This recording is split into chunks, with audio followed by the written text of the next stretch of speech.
Boa noite, gente, tudo bem com vocês? Estou aqui hoje para falar sobre o capítulo 25 do livro de Atos dos Apóstolos. Primeiramente, eu gostaria de agradecer a oportunidade, então vamos lá para o resumo.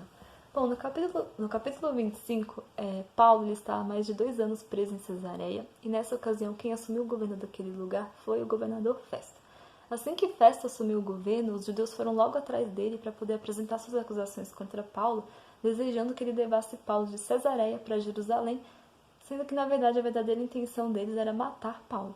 Só que aí Festo não aceitou esse desejo deles, né, graças a Deus, e acabou falando para eles que, se eles realmente tivessem alguma coisa contra Paulo, que eles fossem até Cesareia e lá eles apresentassem suas acusações, que lá ele ouviria os judeus. E foi isso que aconteceu. Os judeus foram até Cesareia, apresentaram suas acusações contra Paulo, e Paulo pôde apresentar sua defesa. E quando Paulo apresentou a sua defesa, sabendo que ele era inocente, ele apelou para César, porque o governador propôs para ele ser julgado em Jerusalém e ele falou que não, que ele queria apelar para César. E podendo apelar para César, Paulo seria enviado para Roma. Só que aí Festo, para poder apresentar a acusação de Paulo em Roma, ele precisava escrever algo sobre isso, só que ele não conseguia entender sobre a questão da morte e ressurreição de Jesus.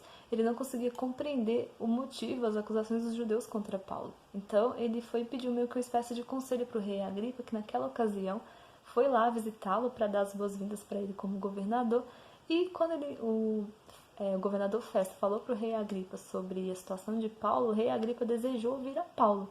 E assim aconteceu. Esse é um breve resumo do capítulo 25. O que me chamou a atenção nesse capítulo foram 2 coisas. A primeira foi a confiança de Paulo em Deus, independente das circunstâncias.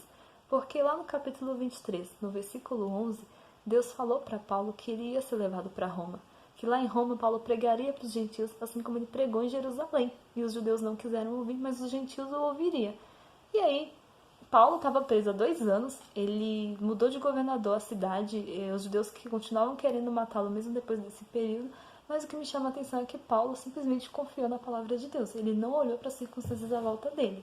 E a segunda coisa é que Paulo era um cidadão romano, e ele só pôde apelar para César porque ele era um cidadão romano. E naquela época, se ele fosse de qualquer outro povo, ele não ia ter esse direito de apelação.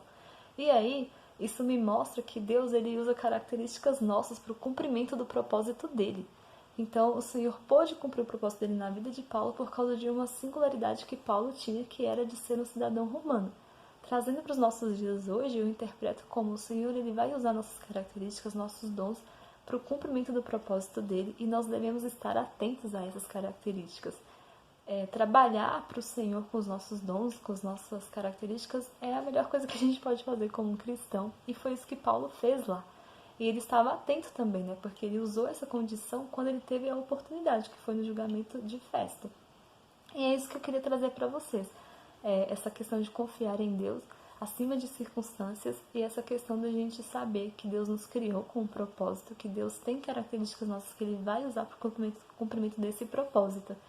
E uma terceira coisa que eu queria dizer é que eu tenho um relacionamento muito particular com esse capítulo de Atos, principalmente porque ele é uma ponte para o capítulo 26. Eu lembro que a primeira vez que eu li, eu fiquei muito assim, falei, Deus, mas por que deixou Paulo ser enviado para Roma, sabendo que ele poderia não ter sido enviado para Roma? E Deus me respondeu, ele foi porque ele cumpriu o propósito, Paulo cumpriu o propósito dele.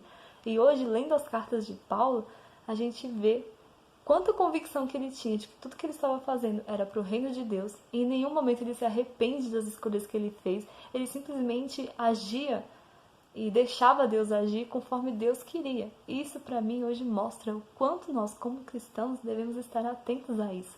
A coisa mais maravilhosa que pode nos acontecer é cumprir fielmente o propósito de Deus nas nossas vidas e através das nossas vidas. Então é esse o maior ensinamento que Paulo me dá.